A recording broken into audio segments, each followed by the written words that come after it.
Yo, listen up, here's the story about a little guy that lives in Stardew Valley. I know the name of the place isn't Stardew Valley, but it's the name of the game. And we want to make lots of money, and we're gonna build lots of Crystalariums and then put them in the quarry. Really, that's about it. This is Stryker of Enyo, and we're gonna do something useful with the quarry. We're gonna build Crystalariums. No, we don't need that guy. Fire that guy. Eat your salad, nerd. Come on, let's move on. So that's basically what we're going to be doing. We're going to make something useful out of the quarry by building Crystalariums, putting them there, and then sticking diamonds in them, which is easily the most valuable thing that we can put in it on a per-day basis. So every 5 days, you're going to get a pretty good payday. Oh, and we're also going to do this on console, which means I'm going to have to show you step-by-step how to do it. Because if this was on PC, you could just give yourself all the items necessary to build these. But yeah, and I'm not going to go into great detail about certain things you're going to have to look up on your own, like getting ancient seeds. Oh, and the glitch that I do, you can do more with it too. And then all we need to do is to make sure that... Wait, what? No, Ghostbusters Sanctum of Slime, get the fuck out of here! Nobody wants to play you, even after all these years! What the hell is going on with this game? Okay, so back to this. Yeah, I'm not gonna explain every single thing, like how to get the greenhouse, how to get your hands on ancient seeds. So if you're more of a hardcore player and you've been playing quite a bit, you'll be right on track, so don't worry about that. I don't have enough time to really go into every little detail. Oh, hey, which drum does not have an item in it? Can you find it? Can you find it? Just kidding, there's actually more than one. So here we go. So I'm going to show you step by step how you get all the necessary materials in order to create enough Crystalariums in order to cover the rock quarry. And we're playing on console, which means you can't just give yourself the Crystalariums, and you can't just give yourself all the necessary iridium bars and whatnot in order to make them all. So, yeah, we're going to be filling this out as we go. Anywhere that you see stone is eventually going to have a Crystalarium put in its place. Minus a few corners here and there, just because on console, it's a little harder to get into the corners unless you wiggle around the right analog stick. But yeah, eventually this thing is going to be full, and we're going to be putting diamonds in every single one of them. So, for the first step, we need iridium bars, and I like to think the StatueOfPerfection does that pretty well. So, when I say iridium bars, which is the thing that we need to make those Crystalariums, you're probably thinking, oh my god, I gotta load up on a bunch of stone and pizzas and bombs and go down into the mines. And you would be right, this is the normal way of having to do this, and you're gonna be spending around 200 to 400,000 gold in order to max out and get enough items to go and do this each trip that you go down there. So we don't really want to do that. We want to have a statue give us iridium ore every day. How do we do that? Well, we got to get Grandpa's evaluation. So after year 3, any time that you put a diamond into Grandpa's shrine, he'll give you an evaluation. Now, we need a total of 12 points out of, it's like 21 available. So, if you've earned 1 million gold, it doesn't need to be in your pocket. You just have to have earned it. If you've earned 1 million gold, you got 7 points right there. You might want to check the wiki, but, yeah, Grandpa's evaluation, as long as you've scored 12 points, you will light up all 4 of the candles outside his shrine, and you will get a Statue of Perfection. And the Statue of Perfection is key because that'll actually give you anywhere from 2 to 8 ores of iridium every day. And that's pretty cool. Number 2, we need ancient seeds, and I'll tell you why. So I could talk about ancient fruit for probably about 5 minutes on its own, telling you exactly how to do it and what to do it. But suffice to say, you need to get the ancient seeds. So look up on a wiki in order to get as many as you can, preferably to fill out the greenhouse. I know starfruit seeds are valuable, but once you plant the ancient fruit, and once they start to provide you with the actual fruit itself, It will provide you with crops in perpetuity. I know it's a big word, but that means indefinite. Every 7 days, it will produce more and more fruit. You won't have to buy any more seeds for the other stuff. So a full greenhouse will give you 116 ancient fruit. And we are moving a little quick. I'm sorry, but you know this. I didn't want to make this a 5-minute segment on its own. And then we're going to take all of that fruit and put it into kegs. That's going to create ancient fruit wine. That is going to triple our profits. And so 2 storage units should give you enough for those 116. And yeah, so this is going to work out pretty good. We don't need to plant any seeds. This will give us a crop every 7 days. So an optional thing you can do with one of those bunches of 116 wine is put them into casks. Casks will increase the value up to iridium quality, which is going to increase the value of your ancient fruit wine, but it'll take an extra 2 months to do it. As you can see, here's a preserves jar that is a lighter color next to a cask. The cask is a darker brown. And up here we have a keg, so you can see all 3 of those in the same room. So a cask is easy. It's just wood and hardwood.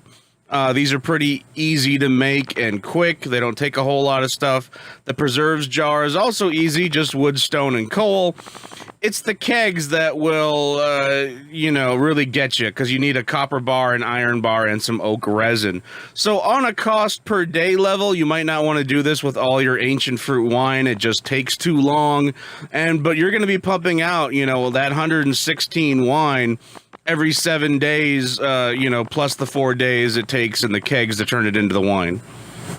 So once we start harvesting the ancient fruit, every 7 days, plus 4 or 5 days in order to make it into wine, we're going to be getting just shy of 268,000 gold. And 116 iridium quality ancient fruit wine, well, that's going to net us 535,000 gold, which is a nice payday, but that also includes the artisan perk, which is an extra 40% in artisan goods. It's nice, but it's not practical to do with every single batch you get because it takes an extra 2 months, but this kind of money will give you a pretty good bankroll to use. And number 3 is battery packs. We're going to need these. You need battery packs in order to make those crystalariums. How do you get a battery pack? Well, aside from buying it from certain vendors, you need a lightning rod, and you need the lightning to strike your lightning rod, and then a day or 2 later, it will produce a battery pack for you. It's really that simple.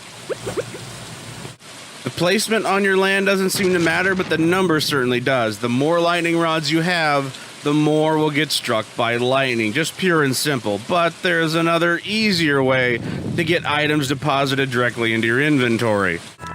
Beware, this actually is a glitch, so just so you know ahead of time, but you can do it on console. So purchase an animal, we're gonna pick a chicken, we're gonna pick a location for the chicken, and now we are going to pick the item number of the item that we want, which is gonna be 787 for a battery pack. We're gonna put it in brackets. So there it is, there's 787, it's in brackets. We're gonna click OK. And boom, a battery pack has just been added to our inventory. You can literally do this with hundreds of items in the game, including the iridium bars, but I picked the battery pack because it was a little harder to come across. As long as you got room in a coop, you can do this. As long as 2 animals don't have the same name, you can do it. So like we're gonna do brackets with 787 again, but we're gonna add a number 1 to it. So, you add a 2, a 3, a 4, whatever you need. As long as 2 animals don't have the same one, you can keep doing this. Step 3.1, Statue of Endless Fortune. Brand new day. All right, give me my new daily gifts. Come on. Gimme. All right, iridium ore, omni geode, and iridium bar. All right, see you tomorrow, Okay, so you don't really need this, hence this is why this is step 3.1. But this is how you get a Statue of Endless Fortune. You need access to the casino. Again, you don't need it, but it is a pretty decent way of getting some iridium bars along with a few other things. So we're going to go through the steps. This is the quest of the mysterious whatever. So you take a battery and you put it in the battery compartment inside the tunnel. And then you need to take a rainbow shell and stick it inside the box at the train station. And remember, you can use that trick on the animals for spawning yourself these items as well. Then you need to go to the mayor's house, put 10 beets in his fridge. Apparently there's a note attached to a bottle of milk, but it still works. You still need the beets, though. And then it'll tell you to go to the sand dragon and stick a solar essence, I believe, in its mouth. So by completing this quest, you're going to get access to the casino, and that'll give you the ability to buy a statue of Endless Fortune. It's going to cost you $1 million. The last step is checking the woodpile by your house. And there you go. You got the club card. Now you just need to go back to the desert and speak to the bouncer that's blocking the door. There he is up there. So yeah, now you can actually gain access to the casino. You can do some other stuff there, obviously, but the main thing is the Statue of Fortune that the guy ends up selling in the upper kind of right part of the casino itself. So here we are in the casino. Just talk to the guy in the blue shorts and give him a cool $1 million gold, and you can get yourself a statue of Endless Fortune. Again, it's not necessary, but I like to buy a couple of them because there's a chance that they'll give you a iridium bar, gold bar, omni geode, or a diamond every day. And it's kind of nice in order to make the Crystalariums to get an extra iridium bar at least. And also it has the added benefit of on a particular villager's birthday, the statue will produce a specific item of one of their loved items. So when you get something like the cactus fruit or a coconut, well, that's because it's a loved item to Sam or Linus, and it happens to probably be their birthday. You're going to be making enough money with the ancient fruit every 7 days anyway, so you might as well get something that's going to make getting those Crystalariums easier. Step 4, building those Crystalariums. Finally! So you got yourself a Statue of Perfection now, which is going to give you from 2 to 8 iridium ore, which is enough to make a bar a day almost. You got yourself a couple statues of Endless Fortune, which will also give you iridium bars and gold bars. Well, a chance at them. And you got enough money from selling the ancient fruit wine in order to buy a bunch of ore so that you can be making yourself a lot of gold bars and copper bars and iron bars as well. Oh, and of course, you hopefully got some battery packs that you can collect from the lightning rods on your farm, but you can always use that cheat in order to give yourself some more of the battery packs, or even iridium bars. And all of that is going to culminate into making those Crystalariums, which it's expensive. You're also going to need nearly 100 stone apiece, not to mention 5 gold bars, 2 iridium bars, and a battery pack. This is not something you're going to fill up the quarry with in a day or two. It's going to take you a couple of weeks. Oh, and in order to make those kegs, you also need 1 copper bar and 1 iron bar as well, not to mention the oak resin. So you're going to be working because you need 116 kegs at least to churn out, an entire ancient fruit harvest. And you need the seed makers. Obviously, you're going to take those ancient seeds, the few that you get, and plant them and turn them into more seeds by using the seed makers. So once you got all that together, we can finally start making the Crystalariums. Oh, and as a side note, if you build yourself a storage shed, you can't put casks in it. Well, I mean, you can put them in there, obviously, but they're not going to work. Yeah, that's right. Casks only work when they're in the cellar portion of your house. So yeah, it's one of those top secrets that aren't really secrets, because once you try to do it, it doesn't work. So it's really all about maximizing the amount of spaces you have in your cellar, because the stuff is going to sit there for 2 months, right? You can use my layout here if you want. I try to get up to 116. Quite honestly, you can fill out the entire basement as long as you harvest while you remove them. So that works. And here we are. This is the arduous process of building those Crystalariums. And I don't expect many people to get that reference, but whatever. So yeah, building the Crystalariums. And it's a long process. You're going to maybe build 30 or 40 at first, and then you know, you'll get to 100, but as you can see, you know, I'm getting there. I'm on console. I'm actually having to build each one of these. Yeah, I'm using a glitch to kind of help me get those battery packs, but otherwise, as you saw, I'm really earning everything else pretty much legit, simply because I got those couple of statues that you saw me have in earlier things. That way we don't need to be farming for iridium in the mines all the time. And that brings us to number 5, a complete quarry filled with crystalariums. So remember what the quarry looked like in the way back long ago, you know, when we had glasses and we clearly weren't another character? And this is what it looks like today. I mean, now. I mean, last week when I made this? No, I mean, it's... So the light-colored path is where the original dirt path is. I kind of point that out. In the upper left, you can see I'm missing a couple. That's because I kept having a couple of rocks spawn there every once in a while. They haven't been there lately, but this is 350 crystalariums. I just came up with an even number. You could easily get another 5 if you put them in the corners where I have those gray tiles still. That's originally where you should. On PC, you can easily collect those corners, but on console, I like to hold down the A button and collect everything without having to use the analog sticks, which is what you have to do. You have to use the right analog stick, find the cursor, move it to that spot, and then hit the X button on Xbox or the square button on PlayStation in order to collect those that are in those corners. Yeah, it's a little cumbersome. I don't always like to do it, but that'll give you another 5 or 6 easy. So here we go. We're putting that 350 into our little bin. Again, this is the best thing to put in the quarry. The beehives, they don't really give you much because the honey is a base price of like 200. I have the artisan perk, keep that in mind.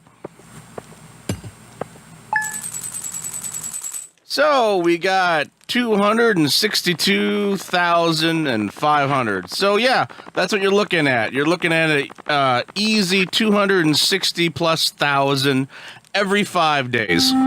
But, as Vin Diesel once said, I live life a quarter mile at a time until that the last Fast and Furious movie came out where he says that he doesn't actually do that anymore. But we actually live our life 7 days at a time because that's how long it takes to continually get the ancient fruit harvest, you know, after that initial 28 days of having it planted. So every 7 days, I usually collect all this stuff and whatnot. But yes, in the quarry, those diamonds will appear for you every 5 days. So that's 260,000 every 5 days for not doing anything. Well, it took us a while to get here, right? But hey, hope you liked the video. I'm Stryker of Enyo. And have a good day. Try.